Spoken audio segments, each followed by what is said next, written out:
Hello beautiful people, it's your girl Lizzy, your one and only relationship therapist. On today's topic, I want to discuss on 7 C's of marriage. And number 1 on the list is communication. Communication in relationship or marriage cannot be overemphasized. Communication is very, very vital in marriage. It is very, in fact, it's key to a successful relationship or marriage. You can't be in marriage or in a relationship and start working based on assumption. So you should make communication your watchword, not just communication, an effective one, because you can as well communicate, but you are not making sense.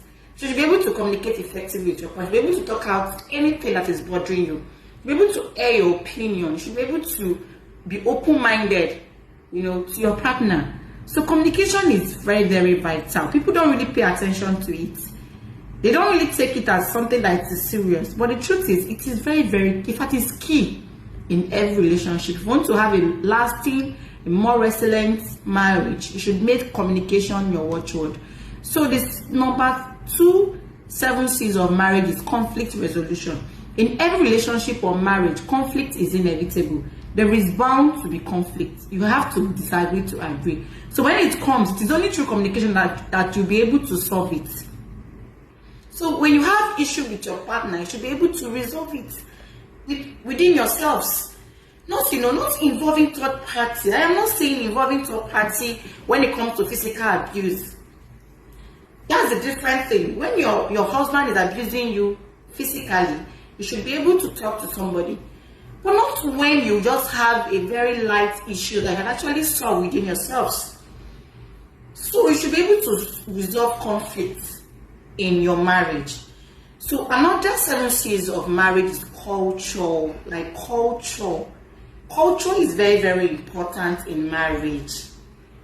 In fact, before you even get into the marriage, you should be able to ask your partner, what are your culture? I want to learn of it. I want to know the way you do things in your place. I want to know how you guys handle this. You can't just enter into the marriage blindly.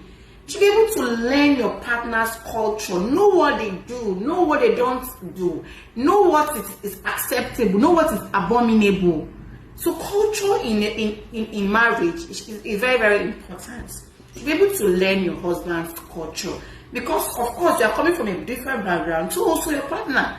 So you both have different mentality when it comes to culture. You both have different upbringing. So that is more reason why you should learn your partner's culture.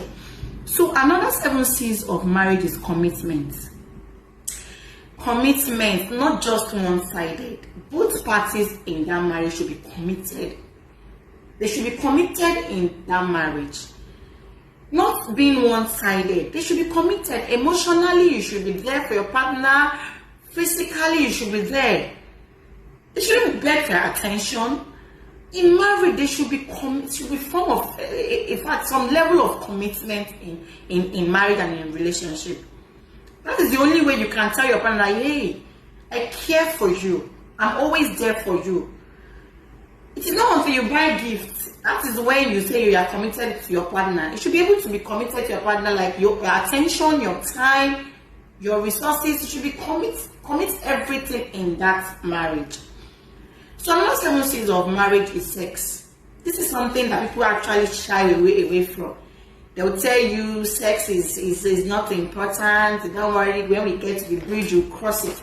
It's better you start talking about it now. Don't be too scriptural when it comes to talking about sex with your partner. Because, in fact, I can bet you 70 to 80% of broken home is because of lack of sex. You should be able to know the level at which your husband can go when it comes to sex. You should be able to know your husband's sex drive capacity. Don't be adamant. Don't be too scriptural, too spiritual when it comes to sex. Talk about it. If it is something that you can work on, you're not good at sex. It's something that you can actually work on, and to be able to satisfy your partner when it comes to sex parts. You should be able to be there for your partner.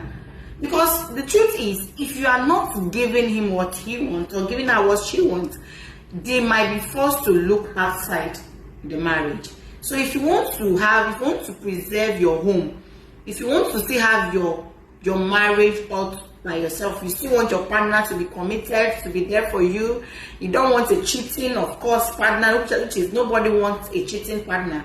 You should make sure that when it comes to sex, it is something that is not negotiable. You should be there for your partner. Don't always give excuse. You are tired. Of course, I know you can be tired, but not when it's becoming often. So it's something that is very, very key and important. So that is that for today, guys. Till I come your way next time. On my next episode, I'm going to discuss the remaining 7 C's of marriage.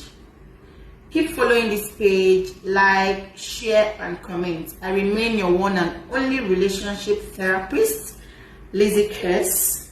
Bye for now.